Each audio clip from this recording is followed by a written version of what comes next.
तो आज की इस वीडियो में हम देखने वाले हैं क्लास 12 की फिजिक्स का चैप्टर नंबर 1, जो कि हम लोग न्यूमेरिकल कर रहे हैं इस चैप्टर का। तो आज हम भाग 3 करने वाले हैं। तो भाग 3 में हम लोग पढ़ेंगे क्वेश्चन नंबर 9 से, क्योंकि भाग 2 तक हमने क्वेश्चन नंबर 8 तक पढ़ चुके थे। लेकिन कुछ चीज़ें आपको ध्यान देनी पड़ेगी कि जैसे इसमें बताया गया कि क्वेश्चन नंबर 8 और 9 दोनों आपके सामने लिखा हुआ है। तो 8 और 9 दोनों एक साथ लिखने का रीजन सिर्फ यही है कि क्वेश्चन नंबर 9 जो है वह 8 से ही रिलेटिव है। तो देखिए क्वेश्चन नंबर जो 8 दिया गया है, आपने पढ़ा था भाग 2 वाले वीडियो में, कहा दो विद्युत रोधी आवेशित तांबे के गोले ए तथा बी के केंद्रों के बीच की दूरी 50 सेंटीमीटर है। ठीक है, यदि दोनों गोलों पर पृथक पृथक आवेश 6.5×10⁻⁷ कूलाम है, तो इनमें पारस्परिक स्थित वैद्युत प्रतिकर्षण बल कितना है। यह क्वेश्चन आप लोग सॉल्व कर चुके थे।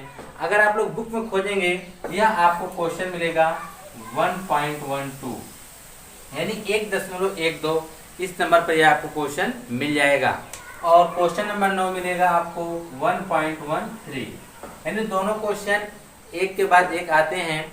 लेकिन इसमें दोनों क्वेश्चन एक दूसरे से रिलेटिव इसलिए हैं क्योंकि क्वेश्चन नंबर 9 का कुछ भाग क्वेश्चन नंबर 8 में दिया गया है।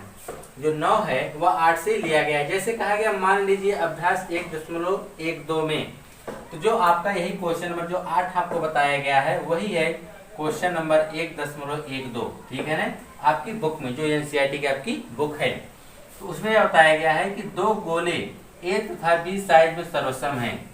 ठीक है, तथा इसी साइज का कोई तीसरा गोला अनावेशित गोला जो है, देखिए फिर समझिएगा कि इसी साइज के कोई तीसरा अनावेशित गोला। अब देखिए दो गोले तो पहले थे ए और बी, जो कि यहाँ पे भी दिया गया है। अब इस क्वेश्चन नंबर 9 में एक अन्य गोला आ जाता है, जो कि तीसरा गोला कैसा है, अनावेशित है।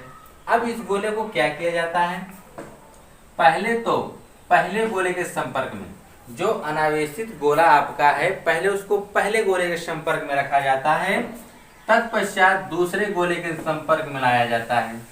पहले तो उस अनावेशित गोले को पहले गोले के संपर्क में रखा गया, फिर दूसरे गोले के संपर्क में लाया जाता है, और अंत में दोनों से हटा लिया जाता है। और अंत में दोनों से उसको क्या कर लिया जाता है, हटा लिया जाता है। तो फिर पूछा जा रहा है अब ए और बी के बीच नया प्रतिकर्षण बल कितना लगेगा। तो समझने का प्रयास करिएगा। यहाँ पर दो गोले पहले से थे, इसको आपने ए बताया, इसको क्या बनाया गया, बी, और इनके बीच की जो दूरी है वह 50 सेंटीमीटर बताई गई है। ठीक है, देखिए कहा गया है ना कि दोनों पृथक आवेश 6.5 और इन पे जो आवेश है वह 6.5×10⁻⁷ 6.5×10⁻⁷ कूलाम है। ठीक है, और इनके बीच की जो दूरी बताई गई है 50 सेंटीमीटर है, जो कि क्वेश्चन नंबर 8 से ही लिया गया है क्वेश्चन नंबर 9 में। क्वेश्चन नंबर 9 में जो आपका वह एक अलग कहा गया कि कोई एक अलग गोला है, जो वह अनावेशित गोला है। कैसा गोला है, अनावेशित। साइज दोनों की बराबर है, लेकिन वह अनावेशित गोले का मतलब, जो कि मान लीजिए सी लिया गया है, यह अनावेशित गोले का मतलब कि इस पे कोई चार्ज वगैरह नहीं है, इस पे कोई आवेश नहीं है। तो पहले बुलाया जाता है इसको, इस गोले के संपर्क में जब रखा जाएगा, तो जानिए आवेश का एक गुण होता है कि वह स्थानांतरित होते हैं। अब इस पे 6.5 आवेश है और इस पे 0 आवेश है। जब दोनों एक दूसरे के संपर्क में रखा जाएगा, तो इसमें से आवेश इसमें क्या होने लगेगा, स्थानांतरित होगा। तब तक स्थानांतरित होगा जब तक कि दोनों का आवेश क्या हो जाए, बराबर न हो जाए। फिर अब क्या किया जाए, इसको रखा गया, दोनों आवेश बराबर, जब इसमें स्थानांतरित नहीं होगा आवेश, दोनों में आवेश क्या हो गए, बराबर हो गए। फिर इसी वाले गोले को उठा के लेके गया कहाँ पे रखा गया, गोले नंबर जो है, गोला आपका दूसरा है, इस गोले के संपर्क में हम रखते हैं। इस पे देखिए यह इससे आवेशित हो चुका है, इसका कुछ अपना आवेश होगा और इसका कुछ अपना आवेश होगा। जब इसके संपर्क में रखेंगे तो दोनों का आवेश तब तक जब तक कि बराबर ना होगा, तो इसमें से इसमें स्थानांतरित होंगे आवेश। तो जब दोनों का आवेश बराबर हो जाएगा, अब उसके बाद क्या करते हैं, इस गोले को इन दोनों के बीच से हटा लेते हैं, इसका कुछ नया आवेश हो जाएगा, इसका भी कुछ नया आवेश हो जाएगा। तब इसके बाद इनके बीच कितना क्या कहते हैं, प्रतिकर्षण बल लगेगा, वही हमको ज्ञात करना है। तो आप लोग बढ़ाइए ना, बहुत ही आसानी से लगेगा, बस केवल ध्यानपूर्वक समझने का प्रयास करिए। ठीक है, आइए अब क्वेश्चन को हम लोग लगाते हैं। तो क्वेश्चन जो आपका दिया गया, सबसे पहले जो चीजें आपको पता है उसको लिख लीजिए, ठीक है। इसका हल हम यहाँ से करने जा रहे हैं। आपको जो पता है तो पहले गोले का लिखेंगे, पहले गोले का आवेश, पहले गोले का आवेश, ठीक है। पहले गोले का आवेश, इसको हम लोग व्यक्त कर देते हैं क्यू ए से। किससे व्यक्त कर देते हैं? क्यू ए से इसको हम लोग व्यक्त कर देते हैं, क्योंकि यह पहले गोले का आवेश है। तो क्यू ए बराबर आपका आवेश यही होगा 6.5 गुणे 10 की पावर -7 कूलम। और वही दूसरा गोला जो आपका होगा, दूसरे गोले का आवेश, क्योंकि दोनों गोलों का आवेश तो बराबर है, वही दूसरे गोले का भी आवेश होगा क्यू बी बराबर 6.5 गुणे 10 की पावर -7 कूलम। लेकिन इसमें कहा गया कि इसी साइज का कोई तीसरा गोला लिया गया है, यानी तीसरा गोले की बात हम करेंगे। तीसरे गोले का आवेश, तो आप लोग देखिए गोला कैसा है? अनावेशित है। कैसा है? अनावेशित है। अनावेशित का मतलब उस पर कोई आवेश नहीं है, तो इसको हम क्या कर देंगे? 0 कर देंगे, ठीक है। तो अब हम क्या कहा गया है कि सबसे पहले यहाँ पे देखिए, पहले तो पहले गोले के संपर्क में लाया गया, जो यह क्यूसी यानी आज का जो तीसरा गोला है वह पहले गोले के संपर्क में लाया गया, ठीक है। जब पहले गोले के संपर्क में, जैसे मान लीजिए यहाँ पे यह था ए और बी था, और यहाँ पे कोई तीसरा गोला जो आपका था, इसको आपने सी कहा था। जब इसको पहले गोले के संपर्क में रखेंगे, इसमें आवेश है, इसमें आवेश नहीं, तो इसमें आवेश क्या होगा? स्थानांतरित होगा। तब तक स्थानांतरित होगा जब तक कि दोनों का आवेश क्या हो जाए? समान न हो जाए। तो दोनों का आवेश जब समान होंगे तो हम कैसे पता कर सकते हैं? जैसे मान लीजिएगा इसका आवेश 10 कूलम, इसका आवेश 0 है। अब इसको जब संपर्क करवाएंगे तो इसमें से आवेश इसमें स्थानांतरित होगा, तब तक स्थानांतरित होगा जब तक कि समान ना हो जाए। अब समान होने के बाद कितना कितना आवेश होंगे, तो हमको इन दोनों को जोड़ना पड़ेगा। 10 + 0, और इसी में जोड़ के 2 से हम भाग कर देंगे। कितना आ जाएगा? 5 कूलम, यानी 5 कूलम इस पे, 5 कूलम इसमें आवेश क्या हो गया? वितरित हो गया है। तो उसी प्रकार से जब यहाँ पे दिया गया है 6.5 गुणे 10 की पावर -7 है, इस पे 0 है, हम दोनों आवेशों को जोड़ कर 2 से भाग कर देंगे, तुमको पता चल जाएगा इस पे कितना आवेश है, इस पे कितना आवेश है। हम लिखेंगे क्यूसी को क्यू ए के संपर्क में लाने पर, क्यू ए के संपर्क में लाने पर, जब इसके संपर्क में लाएंगे तो हमको नया आवेश मिलेगा। तो नया आवेश, तो हमारा जो नया आवेश होगा उसको हम कहेंगे क्यू डैश। नया आवेश के इसको क्यू डैश से व्यक्त करेंगे, हमारा क्या हो जाएगा? Q A plus Q C बटा में क्या आ गया? 2। तो क्यू ए का मान आपको पता है 6.5 गुणे 10 की पावर -7 प्लस क्यू सी का मान 0/2। अब 0 जोड़ेंगे तो कोई फर्क पड़ने वाला नहीं है, इसलिए 2 से इसमें भाग कर दीजिए। 2 से भाग करेंगे 2 3 6 हो जाएगा, फिर 2 दूना 4, 1 बचेगा, हो जाएगा 10, 2 बचे 10 गुणे 10 की पावर -7 कूलम। यानी आपको यह पता चल गया कि जो नया आवेश हमको मिलने वाला है वह 3.25 गुणे 10 की पावर -7 कूलम है। अब आपको क्या कर सकते हैं, यानी जो इस पे भी कितना आवेश होगा? 3.25, इस पे भी 3.25 होगा। अब दोनों के लिए तो यह नया नया आवेश हो गए हैं, तो आप लिख सकते हैं कि यहाँ पर यह जो आपका नया आवेश मिल गया है, यह क्यू ए था, तो यहाँ पे नया आवेश आपको मान लीजिए क्यू डैश ए कर लीजिए आप, ठीक है। और बराबर इसको कर लीजिए क्यू डैश सी बराबर कितना आवेश मिल गया? 3.25 गुणे 10 की पावर -7 कूलम। यानी हमने यह नया नाम इसका रख दिया है, क्योंकि यहाँ पे क्यू ए का रखेंगे तो क्यू ए कितना था? 6.5 गुणे 10 की पावर -7 था, लेकिन ये दोनों पे आवेश समान रूप से वितरित होंगे, तो इसको आप क्या कर सकते हैं? क्यू डैश ए बराबर क्यू डैश सी बराबर कितना? 3.25 गुणे 10 की पावर -7 कूलम हो गया। यानी इस पे तो दोनों आवेश समान रूप से वितरित हो गए। अब इसको उठा के आप ले जाएंगे, कहाँ पे रखेंगे? बी के संपर्क में रखेंगे। जब बी के संपर्क में रखेंगे तो इसका आवेश और इसका आवेश एक दूसरे में क्या होंगे? स्थानांतरित होंगे। तब तक स्थानांतरित होंगे जब तक कि इनके बीच आवेश समान न हो जाए। तो इसके संपर्क में जब लाते हैं तो देखिए क्या होता है।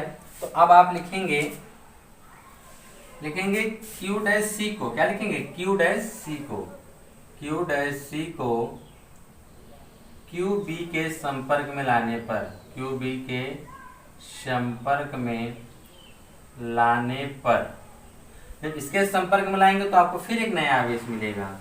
तो नया आवेश इसको हम लोग मान लेंगे Q डबल डैश बराबर कितना होगा, जैसे इन दोनों को जोड़ के हमने भाग किया था तो इस तरह इसको जोड़ के भाग करेंगे। Q dash C plus Q B बटा में क्या आ जाएगा 2। Q डैश सी का मान देखिए आपने निकाल रखा है, कितना आया है 3.25 गुणे 10 की power minus 7 plus Q B का मान आपने निकाला है 6.5 गुणे 10 की पावर माइनस 7 पूरे के बटा में कितना 2। तो अब आप यहाँ देखें 10 की पावर माइनस 7 है दोनों जगह, वहाँ से आप कॉमन निकाल सकते हैं। तो बच क्या जाएगा, देखिए 10 की पावर माइनस 7 10 की पावर माइनस 7 इसको हमने कॉमन निकाल लिया तो क्या बच गया 3.25 गुणे 6.5 बटा में कितना आ गया 2। इसको जोड़ दीजिए, जोड़ देते हैं 3.25 6.5 जोड़ेंगे तो 5 7.9 यानी 9.75 आएगा, यानी 9.75 गुणे 10 की पावर माइनस 7 और पूरे बटा में कितना आ जाएगा 2 आ जाएगा। अब 2 से इसको हम काट सकते हैं, जब 2 से काटेंगे 2 चौके 8 हो जाएगा, 1 हो जाएगा 17 2 8 16 हो जाएगा, फिर हो जाएगा कितना यहाँ 15 2 7 14 हो जाएगा, बचेगा 2 5 यानी 8.75 गुणे 10 की पावर माइनस 7 कूलाम आएगा। यानी जो हमारा जो इस बार जो आवेश हमको मिलने वाला है वह कितना मिलेगा 4.875। अब यहाँ आप कह सकते हैं यहाँ पर जो कौन सा आवेश था, यहाँ पर QC था और यहाँ पर क्या था QB। अब QB में तो पहले आवेश 6.5 गुणे 10 की पावर माइनस 7 था, लेकिन जब इसके संपर्क में हम लाके रख दिए इसको तब इसका आवेश बदल गया। अब इसका आवेश कितना हो गया 4.875 गुणे 10 की पावर माइनस 7 कूलाम। तो आपको जो नया आवेश मिलेगा तो आप यह कह सकते हैं, अब Q डैश सी का भी मान बदल गया, जिसको आप कह सकते हैं Q डबल सी बराबर Q डैश बी बराबर 4.875 गुणे 10 की पावर माइनस 7 कूलाम। एक चीज आपको यह कंफ्यूज होता होगा कि इसका नाम कैसे बार बार चेंज हो जा रहा है। देखिए नाम चेंज करने का मतलब कुछ नहीं है, सब कुछ वही है। जैसे आपका देखिए QC जैसे जैसे बदल रहा है, पहले QC के पास कितना आवेश था 0, जब उसको पहले के संपर्क में लाया गया तो QC का मान देखिए बदल गया, तो वहाँ पर उसके पास आवेश हो गया। जब आवेश हो गया तो यहाँ पे इसलिए इसका नाम थोड़ा सा चेंज किया गया कि Q डैश सी जब हुआ, उसका आवेश जब उसके पास आया तो उसका नाम चेंज हो गया Q डैश सी हो गया। तो उसके पास कितना आवेश आया 3.25 10 की पावर माइनस 7 कूलाम आया। अब इस Q डैश सी को हम लोग उठा के किसके संपर्क में रख रहे हैं, B के संपर्क में रख रहे हैं। जब B के संपर्क में हम रखेंगे तो फिर भी इसका आवेश क्या होगा चेंज होगा। क्यों? क्योंकि इसका आवेश कुछ अलग है, Q इसका आवेश कुछ अलग है। जब एक दूसरे के संपर्क में रखेंगे तो दोनों एक दूसरे में आवेश क्या होंगे स्थानांतरित होंगे, तब तक स्थानांतरित होंगे जब तक कि दोनों आवेश बराबर न हो जाएं। जब दोनों आवेश स्थानांतरित हुए तब जाके देखा गया कि दोनों में जो आवेश स्थानांतरित के बाद हमको पता चला कि 4.875 10 की पावर माइनस 7 दोनों में आवेश हैं। इसलिए यहाँ पर Q डैश सी था, यहाँ पे इसलिए इसका नाम क्या हो गया Q डबल डैश सी हो गया। और Q डैश बी यहाँ पे QB का जो मान था 6.5 10 की पावर माइनस 7 था, अब इसमें से स्थानांतरित होकर Q डैश सी में आवेश आ गए, इसलिए इसका भी नाम चेंज हो गया। इसको हमने क्या कह दिया Q डैश बी बराबर 4.875 10 की पावर माइनस 7 कह दिया। अब क्या किया गया Q डैश सी को इन दोनों से भी अलग कर दिया गया। जब अलग कर देंगे तो सिर्फ उसके पास Q डैश बी बचेगा, तो इसके बीच और Q डैश ए के बीच कितना प्रतिकर्षण बल लगेगा। देखिए अब ए और बी के बीच, तो ए और बी के बीच कितना प्रतिकर्षण बल लगेगा वो आपको निकालना है। ठीक है, तो इसमें आप नोट कर लीजिए। अब हम इसको मिटाने जा रहे हैं, तो मिटाएंगे जब तो देखिए हम यहीं पर मिटा दे रहे हैं। तो यहाँ पे देखिएगा तो आप लिख सकते हैं, आपको क्या मिल गया है Q1 बराबर जो आपने यहाँ पे निकाला है, Q1 बराबर कितना मिल गया है 3.25 गुणे 10 की पावर माइनस 7 कूलाम। और आपको मिला है Q डबल डैश बराबर आपको मिला है 4.875 ये मिला था गुणे 10 की पावर माइनस 7 कूलाम। ठीक है, और आपको ये चीज पता है कि दोनों के बीच की दूरी जो हम निकाले थे वह r बराबर कितना आया था 50 सेंटीमीटर है। चाहे तो आप 50 में 10 की पावर माइनस 2 से गुणा करने किसमें बदल जाएगा मीटर में। तो निकालना क्या है प्रतिकर्षण बल निकालना है। तो प्रतिकर्षण बल बराबर आपको पता है बराबर क्या हो जाएगा 1/4 पाई एप्सिलॉन 0 गुणे Q1, तो यहाँ पे Q1 डैश होगा और यहाँ पे क्या होगा Q डबल डैश बटा क्या हो जाएगा आर स्क्वायर हो जाएगा। और आपको पता है 1/4 का जो मान होता है वह कितना होता है 9 गुणे 10 की पावर 9 गुणे Q1 का जो मान आपका आया है 3.25 गुणे 10 की पावर -7 गुणे Q डबल डैश का जो मान आया है वह 4.875 गुणे 10 की पावर -7 बटा में हो गया। ये देखिए r का स्क्वायर है ना, तो इसको हम 2 बार लिखेंगे। कितनी बार लिखेंगे 2 बार। 50 गुणे 10 की पावर -2, 50 गुणे 10 की पावर -2। अब देखिए आपको जो नया चीज सीखने को मिलेगा वह क्या मिलेगा कि इतना बड़ा आप लोग कैलकुलेशन देख रहे हैं, इससे डरिए ना, बहुत ही आसानी से लगेगा। सबसे पहले आप घात को सेट करने सीख लीजिए।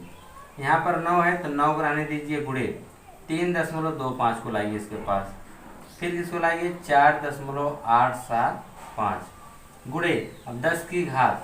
अब देखिए 10 की घात 9 है, फिर 10 की घात -7 है, फिर 10 की घात -7 है। देख रहे हैं कि नहीं। अब पूरे के बटा में 50 गुणे 50 को एक साथ कर दीजिए गुणे 10 की घात -2, 10 की घात -2 जुड़ के कितने देंगे 10 की घात -4 हो जाएगी। क्लियर। अब इसके बाद देखिएगा ये जो आपका 4.875 इसको आप 5 मान लीजिए, ठीक, क्योंकि ये 5 के बहुत ही करीब है। कैलकुलेशन आपका छोटा हो जाएगा। 9 गुणे 3.25 गुणे इसको हम 5 मान ले रहे हैं। किसका मान ले रहे हैं 5 गुणे। अब देखिए यहाँ 9 में से 7 और 7, देखिए 7 7 14 हो जाएगा। 9 में से 14 कटेंगे 10 कहते कितना जाएगा -5 आ जाएगा। 10 कहते -5 बटा यहाँ पे देखिए 50 गुणे 50 से 50 के गुणा करेंगे कितना आ जाएगा 2500 गुणे यहाँ 10 की घाते -4 ऊपर भेज दीजिए।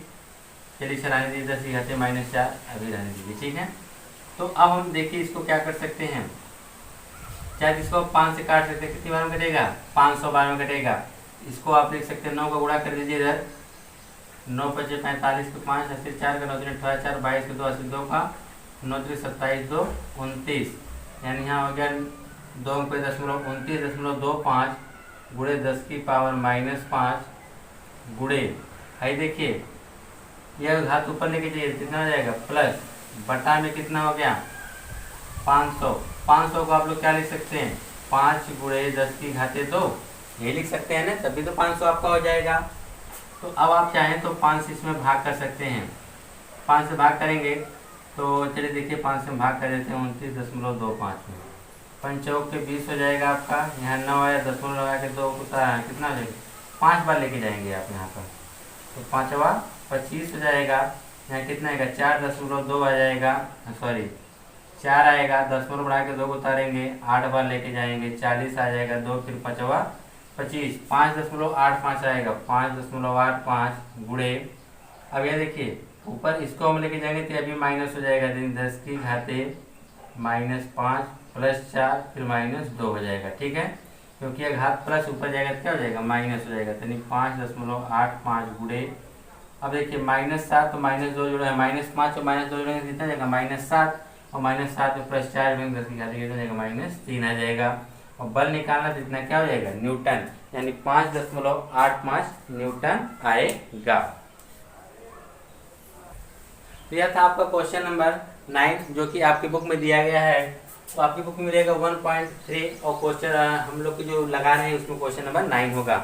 तो आप लोग यह देखिएगा यह जो आंसर आया है वह 5.875 आया है। आप बोल सकते हैं आपकी बुक में आंसर जो दिया हो वह 7.5 दिया हो या 6.5 दिया हो 9.5 दिया है।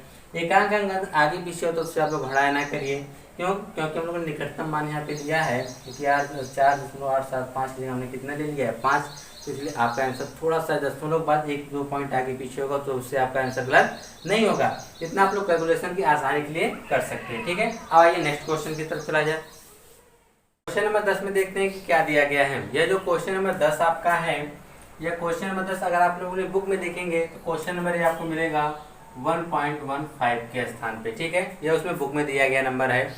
और आइए देखते हैं इसमें क्या कहा गया है। कहा गया है कि एक समान वैद्युत क्षेत्र E बराबर 3 × 10 की पावर 3 I न्यूटन प्रति कूलम पर विचार कीजिए। अब आप सोच रहे हैं कि यह I क्या है। तो आप लोगों ने क्लास 11th में पढ़ा था सदिश में कि उसमें तीन अक्ष पढ़े थे आपने, एक्स वाई और जेड। यानी आपका एक्स अक्ष हुआ करता था या वाई और या जेड अक्ष होता था। तो एक्स अक्ष पे एकांक सदिश आई, वाई पे एकांक सदिश जे और जेड पर एकांक सदिश के कैप हुआ करता था। तो उसी में आपका यह जो बताया गया है कि जो वैद्युत क्षेत्र की तीव्रता है वह एक्स के अक्ष की दिशा के समांतर है, इसी की दिशा में यानी इस दिशा में। देख रहे हैं कि नहीं, यह जो वैद्युत क्षेत्र ये दिया गया है इसकी जो दिशा आई दिया है ना, यानी आई के अनुदिश, यानी यह एक्स अक्ष के अनुदिश यानी इस दिशा में इसके क्या है वैद्युत क्षेत्र की तीव्रता है, यह इसको बताया गया है। तो पहला उसमें क्या कहा गया है कि इस क्षेत्र का 10 सेंटीमीटर भुजा के उस पार्श्व से कितना तल वाई जेड के समांतर है गुजरने वाला फ्लक्स क्या होगा। यानी यह जो तल होगा, यानी आपका जो वर्ग लेने की बात कर रहा है, यह वर्ग किसके समांतर होना चाहिए, वाई और जेड के तल के समांतर होना चाहिए। वाई इधर है और जेड यहाँ है, तो आप इस प्रकार से कर देंगे तो यह आपका एक वर्ग बन जाएगा। क्या बन जाएगा, वर्ग बनेगा।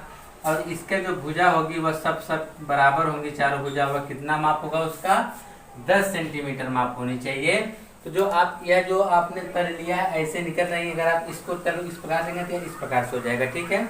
यानी इस भाग से कितनी वैद्युत फ्लक्स गुजर जा रहा है वही आपको बताना है। तो ध्यान पूर्वक फिर समझिएगा, अगर आप चित्र समझ जाएंगे तो सवाल बहुत ही आसानी से लगा लेंगे। जैसे 3 अक्ष के बारे में आप जानते हैं, ठीक है।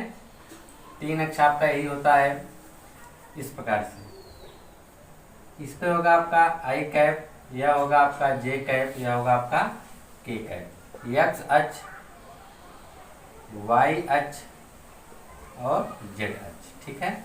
यह जो वैद्युत क्षेत्र की तीव्रता आई एन सी दिया है, यह जो इसकी जो क्षेत्र की तीव्रता वह आई का मतलब आई के अनुदिश है, यानी इस दिशा में उसकी जो है, क्योंकि वैद्युत क्षेत्र की तीव्रता सदिश है तो उसकी दिशा भी तो होगी ना, उसकी दिशा इस गति में यानी एक्स अक्ष के अनुदिश है। अब उसने क्या इतना तो बता दिया, लेकिन उसकी पहली शर्त क्या उसमें उसने यह बताया है कि भुजा 10 सेंटीमीटर, यानी जो 10 सेंटीमीटर का आपको एक वर्ग लेना है और वो भी किसके तल के समांतर, वाई और जेड, यानी वाई और जेड तल के समांतर आपको लेना है। तो आपका यह वाई हो गया, इसको जब आप इस प्रकार ऐसे करके मिला देंगे तो यह आपका एक वर्ग बन जाएगा। क्या बनेगा, वर्ग। तो इस वर्ग से कितना वैद्युत फ्लक्स गुजर जा रहा है वही आपको बताना है, और तब आप यहाँ पे लिख सकते हैं। तो इसका हल क्या होगा आप लिख सकते हैं, लेकिन एक चीज और बता देते हैं हम आप लोग को कि यह जो वर्ग का जो पृष्ठ बनेगा, इस पृष्ठ का सदिश क्षेत्रफल का मतलब वही वेक्टर सदिश। तो अब देखिए यह जो तल आपका इस प्रकार से बनेगा, समझ रहे हैं कि नहीं। तो यह आपका वाई हो जाएगा और यह आपका जेड अक्ष होगा। इसके तल के समांतर जब वर्ग बनेगा तो वैद्युत बल रेखाएं हैं जो है वैद्युत क्षेत्र की तीव्रता इस तरह से गुजरेंगी, इसमें से वैद्युत बल रेखाएं। तो आपको ये बताना है कि इस तल का जो दिशा होगी, तो यह दिशा आपको पता है कि इस दिशा कहाँ होगी, हमेशा तल के बाहर की तरफ निकलती है, तल के लंबवत, यानी तल के लंबवत इसकी क्या कहते हैं स्पर्श पृष्ठ की और वैद्युत क्षेत्र तीव्रता की दोनों की दिशा एक ही समान है। तो आप यहाँ पे लिख सकते हैं क्षेत्रफल वेक्टर या क्षेत्रफल सदिश व वैद्युत क्षेत्र और क्षेत्रफल सदिश को आप लोग किससे व्यक्त करते हैं, ए से, व वैद्युत क्षेत्र ई की दिशा समान है। ये दिशा क्या है, समान है। ए की भी दिशा वही है और ई की भी दिशा वही है, ठीक है। तो आपको निकालना क्या है, और एक चीज हाँ कि जो वर्ग की भुजा दिया है तो आप लिख सकते हैं वर्ग की भुजा बराबर कितना दिया गया है 10 सेंटीमीटर, ठीक। तो अब हम जितना निकालेंगे तो वर्ग की भुजा पता चल गई। अगर हमको पता चल जाए कि वर्ग का क्षेत्रफल कितना है तो हम लोग बता सकते हैं कि उस क्षेत्रफल से कितनी वैद्युत फ्लक्स किरणें गुजरी हैं। तो यहाँ पे हम क्या करेंगे, निकालेंगे वर्ग का क्षेत्रफल। तो उससे पहले सेंटीमीटर को मीटर में बदलने के लिए हम लोग क्या करेंगे 10 × 10⁻⁻2 से गुणा कर देंगे, किसमें बदल जाएगा, मीटर में। और इसका क्षेत्रफल क्या होता है, भुजा स्क्वायर होता है। क्या होता है, भुजा स्क्वायर होता है। तो भुजा कितना है 10 × 10⁻2 है। इसको चाहता आप यहाँ पे सॉल्व कर सकते हैं। तो यहाँ इसको जब सॉल्व करेंगे 10⁻2 माइनस, तो ये देखिए 10⁻1 हो जाएगा, इसको सॉल्व करेंगे 10⁻1 आएगा। उसी तरह से आप इसको कर सकते हैं 10 की पावर -1 का स्क्वायर करेंगे तो यह हो जाएगा 10 की पावर -2। यानी इसका जो क्षेत्रफल आएगा वह 10 की पावर -2 मीटर स्क्वायर आएगा। कितना आएगा? मीटर स्क्वायर आएगा। अब कहा गया है इसमें गुजरने वाला वैद्युत फ्लक्स, तो वैद्युत फ्लक्स फाई बराबर आपको पता है कि वैद्युत फ्लक्स फाई बराबर क्या होता है? वैद्युत फ्लक्स फाई बराबर क्या होता है? वैद्युत फ्लक्स फाई बराबर होता है, क्या होता है? E इंटू ए। क्या होता है? E इंटू ए होता है। E इंटू ए होता है। तो आप इसमें E का मान लिख दीजिए। E का मान आपको पता है कितना है? 3 गुणे 10 की पावर 3 गुणे ए की वैल्यू कितना है? 10 की पावर -2 है। जब हम गुणा करेंगे तो 10 की पावर 3 में से 2 घट जाएगा, कितना आएगा? 10 की पावर 1, यानी 10 की पावर 1 का मतलब कितना आएगा? 30 आएगा। कितना आएगा? 30 आ जाएगा। और जब इसकी मात्रक की अगर हम बात करें, इसका मात्रक आपका हो जाएगा न्यूटन मीटर स्क्वायर प्रति कूलाम हो जाएगा। यह तो आपने वैद्युत फ्लक्स का निकाल लिया है।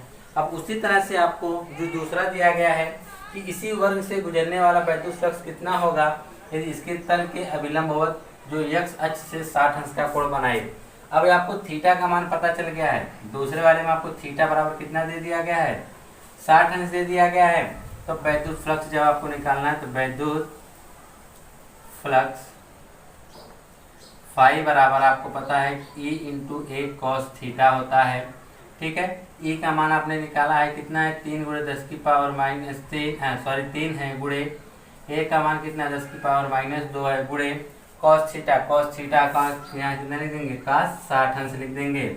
और आप लोग जानते हैं यहाँ से यहाँ तक इसको आपने अभी सॉल्व किया है, कितना आया है? 30 गुणे cos 60 का मान 1/2, इसलिए इसको आप काट देंगे, कितना आ जाएगा? 15। मात्रक हो जाएगा न्यूटन मीटर स्क्वायर प्रति कूलाम। स्क्वायर नहीं हो, सिर्फ कूलाम हो जाएगा। ठीक है। तो यह आपका हो गया क्वेश्चन नंबर 10वां था। आप सोच रहे हैं कि थीटा बराबर 60 अंश कैसे आया? जब वह वैद्युत फ्लक्स इस अक्ष से ऐसे गुजर रही थी, जब किसके समांतर? x अक्ष के समांतर। ठीक है। अब यह ऐसे न गुजर के क्या इससे थीटा कोण बना रहे हैं, ऐसे ऐसे गुजरना शुरू कर दिए। ठीक, यहाँ से कितने से कोण बना रहे हैं? 60 अंश का कोण बना, इसलिए थीटा बराबर हमने कितना रख दिया? 60 अंश रख दिया। ठीक है। तो जब थीटा बराबर 60 अंश रख देंगे तो वहाँ पे आपको मिल जाएगा, क्योंकि इसका मान आपने हल किया कितना आया था? 30 आया था। अब उसी में 1/2 से गुणा कर देंगे। क्यों? क्योंकि 60 का मान 1/2 होता है। जब गुणा करेंगे कितना आ जाएगा? 15 न्यूटन मीटर स्क्वायर प्रति कूलाम आ जाएगा। ठीक है। यह क्वेश्चन नंबर 10 था। आइए हम चलते हैं क्वेश्चन नंबर 11 की तरफ। क्वेश्चन नंबर 11 देखते हैं कि क्वेश्चन नंबर 11 क्या दिया गया है। जैसे कि आपने क्वेश्चन नंबर 10 और 11 क्वेश्चन किस प्रकार से रेट है, देखिए कि अभ्यास 1.15 के एक समान विद्युत क्षेत्र का 20 सेंटीमीटर भुजा के किसी घन से। अब इसमें देखिए 20 सेंटीमीटर का भुजा का घन बताया गया है। इससे पहले क्वेश्चन में आपने 10 सेंटीमीटर का क्या पढ़ा था? वर्ग पढ़ा था।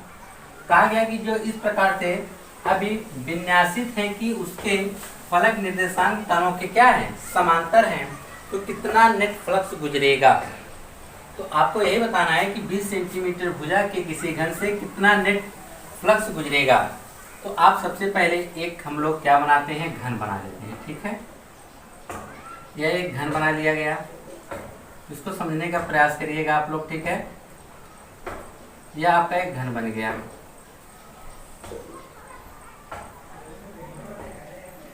देख रहे हैं कि नहीं?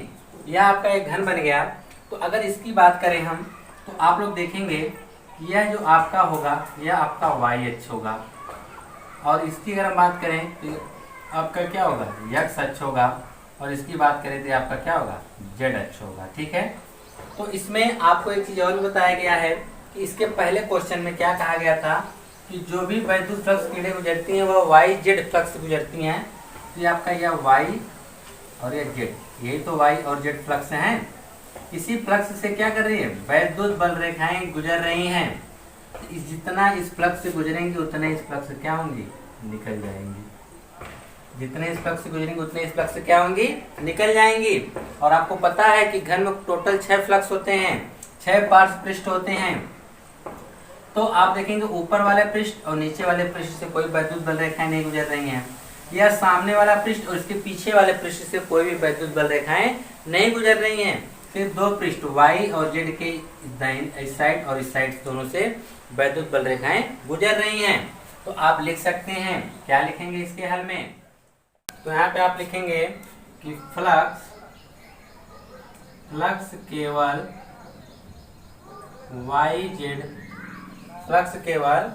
YZ पृष्ठ के समांतर, YZ पृष्ठ के समांतर ही गुजर रहा है। पृष्ठ जो है सिर्फ y और z के समांतर ही इसी पृष्ठ से क्या हो रहा है? गुजर रहा है। y पृष्ठ के समांतर ही क्या कर रहा है? गुजर रहा है। और इसका मतलब कि अन्य पृष्ठों से वह गुजर नहीं रहा है, क्योंकि इसके सामने वाला पृष्ठ के पीछे, ऊपर और नीचे तथा अन्य पृष्ठों से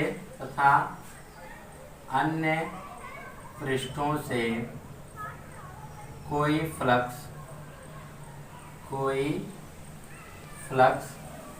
नहीं गुजर रहा है।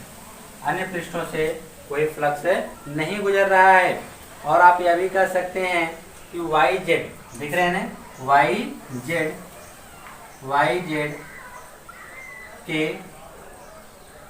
एक पृष्ठ से, या जो आपका YZ का एक पृष्ठ से जितना वैद्युत फ्लक्स इस घन में प्रवेश कर रहे हैं, उतना ही वैद्युत फ्लक्स इसी के समांतर इस घन से दूसरे पृष्ठ से क्या हो जा रहे हैं? बाहर निकल जा रहे हैं।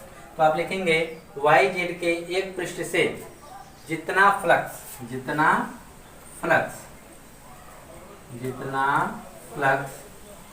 घन के अंदर प्रवेश कर रही हैं,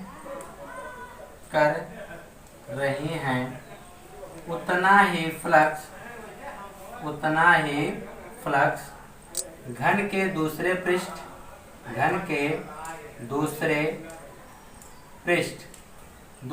YZ पृष्ठ, क्या YZ पृष्ठ के समांतर घन से बाहर निकल जा रही हैं। तो इसका जो नेट फ्लक्स होगा, तो आप लिखेंगे तो नेट फ्लक्स शून्य होगा। तो नेट फ्लक्स क्या होगा? शून्य होगा। यानी जितने इस पृष्ठ से इसमें प्रवेश कर रही, उतने फ्लक्स दूसरे पृष्ठ से क्या हो जा रही हैं? बाहर निकल जा रही हैं। जी आप क्या कहेंगे? जो इसका जो नेट फ्लक्स होगा वह क्या होगा? शून्य होगा। तो यह था आपका क्वेश्चन नंबर 11। आइए क्वेश्चन नंबर 12 देखते हैं। क्वेश्चन नंबर 12 देखते हैं कि क्वेश्चन नंबर 12 में क्या कहा गया है। कहा गया किसी काले बॉक्स के पृष्ठ पर वैद्युत क्षेत्र की सावधानी ली गई। यह माप संकेत देती है कि बॉक्स के पृष्ठ से गुजरने वाला नेट फ्लक्स वह जो कितना दिया गया? 8.0 × 10⁻³ न्यूटन मीटर स्क्वायर प्रति कूलम है। तो आपको फ्लक्स का मान दे दिया गया है।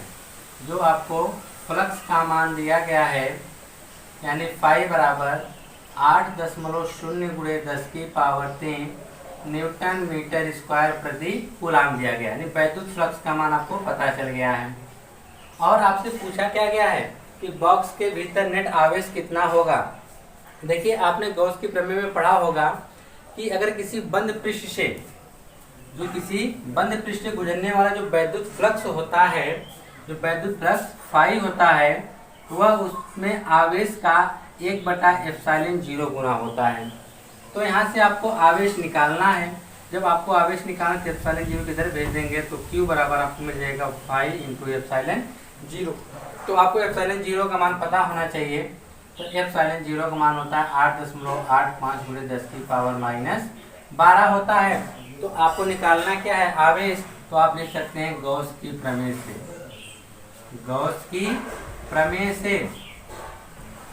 प्रमेय से आपको क्या पता है? फाई बराबर क्या होता है? Q/ε0। आपको Q का मान चाहिए, तो आप लिख सकते हैं Q बराबर, नीचे लिख दीजिए, Q बराबर आपका हो जाएगा फाई × ε0। अब सभी के मान रख दीजिए। फाई का जो मान है वह 8.0 × 10⁻³ गुणे ε0 का मान है 8.85 × 10⁻12 है। तो आप इसका चाहे तो गुणा कर दीजिए। जब आप इसका गुणा करेंगे 8 का इसमें, जब 8 में इसमें आप पूरा करेंगे तो क्या मिलेगा, 8 5 40 फिर 0 ऐसे 4 का 8 6 64 4 68 6 हो गया 8 64 6 70 और इसमें 2 अंक बाद दशमलव लगाना पड़ेगा, यानी 2 अंक बाद यहाँ पे क्या लग जाएगा दशमलव, यानी आप लिख सकते हैं 70.80 गुणे। अब घात देखिए 10 की पावर 3 और 10 की घाते -12 है, 3 में से अगर हम 12 घटाएंगे भी तो हमको कितना मिलेगा, 10 की घाते -9 मिलेगा, यानी यह है आवेश। इतना क्या आएगा, कूलाम आएगा। और एक चीज इसको और भी आप लिख सकते हैं कि 10 की पावर 9 को हम लोग क्या बोलते हैं, नैनो बोलते हैं, तो आप Q बराबर लिख सकते हैं 70.8 नैनो कूलाम, नैनो कूलाम लिख सकते हैं। क्या लिख सकते हैं, नैनो कूलाम लिख सकते हैं। ठीक है, यह हो गया आपका पार्ट ए, यानी जो बॉक्स के भीतर टोटल नेट आवेश कितना होगा, 70.8 नैनो कूलाम होगा। अब बी वाला पार्ट में क्या आपसे पूछा गया है, बी वाले पार्ट में कहा गया कि यदि बॉक्स के पृष्ठ से नेट बहिर्मुखी फ्लक्स शून्य है, यानी जो बहिर्मुखी फ्लक्स का मान दिया है, यानी फ्लक्स यानी फाई बराबर कितना दिया गया है, शून्य है, तो आप यह निष्कर्ष निकालेंगे कि बॉक्स के भीतर कोई आवेश नहीं है। तो आपको यह भी बताना है कि बॉक्स के भीतर कोई आवेश नहीं है, क्यों और क्यों नहीं। तो देखिए अगर कोई बॉक्स है यार, ठीक है, अब इस बॉक्स से कोई वैद्युत फ्लक्स बाहर नहीं निकल रहा है, जिसकी क्या कंडीशन हो सकती है, यही हो सकता है कि इसमें कोई आवेश ही ना हो, या उतना आवेश हो जितना धनात्मक आवेश हो उतना ऋणात्मक आवेश हो, तभी तो कोई वैद्युत फ्लक्स बाहर नहीं निकल पा रहा है। तो यहाँ पे लिखेंगे पहली जो इसकी कंडीशन होगी, लिखेंगे बॉक्स के भीतर, बॉक्स के भीतर, बॉक्स के भीतर कोई आवेश ना हो, कोई आवेश ना हो, यानी बॉक्स के भीतर कोई आवेश ना हो। दूसरा कंडीशन कि बॉक्स के भीतर जितना धन आवेश होगा उतने ऋण आवेश होगा, तो इसका जो नेट आवेश होगा वो भी क्या हो जाएगा, शून्य हो जाएगा। तो लिखेंगे बॉक्स के भीतर, बॉक्स के भीतर जितना धन आवेश हो, जितना धन आवेश हो उतना ही ऋण आवेश हो, उतना ही ऋण आवेश हो, तो नेट आवेश उतना ही नेट क्या कहते हैं, उतना ही ऋण आवेश है हो तो नेट आवेश शून्य होगा, तो नेट आवेश शून्य होगा। यह तो कंडीशन होगी कि जो उसका जो वैद्युत फ्लक्स का जो मान आया वह शून्य होगा, क्यों, क्योंकि यदि उस बॉक्स में कोई आवेश ही ना हो, या तो उस बॉक्स में जितना धन आवेश हो उतना क्या हो, ऋण आवेश हो। तो इस प्रकार से यह क्वेश्चन नंबर 12 था आपका। तो आज की इस वीडियो में बस काफी इतना ही आज के लिए, और हम आपसे मिलेंगे अगली वीडियो में और न्यूमेरिकल के साथ, वह आपका लास्ट पार्ट होगा। तो इसमें आप लोग सवालों को हल करिए, लिखिए, अगर यहाँ समझ में ना आया हो एक बार वीडियो को और रिपीट करके देखिएगा, उसके बाद भी आपको ना समझ में आता हो तो आप कमेंट बॉक्स में लिखिएगा, तो हम आपकी जो भी समस्या होगी अगले पार्ट में उसको हम समझा देंगे। हाँ, अगर आप लोग चैनल पर नए हैं तो चैनल को जरूर सब्सक्राइब कर लीजिएगा और बेल आइकन को भी दबा दीजिएगा। अगर आप लोग पुराने हैं तो अपने दोस्तों के साथ जरूर शेयर करिएगा। धन्यवाद।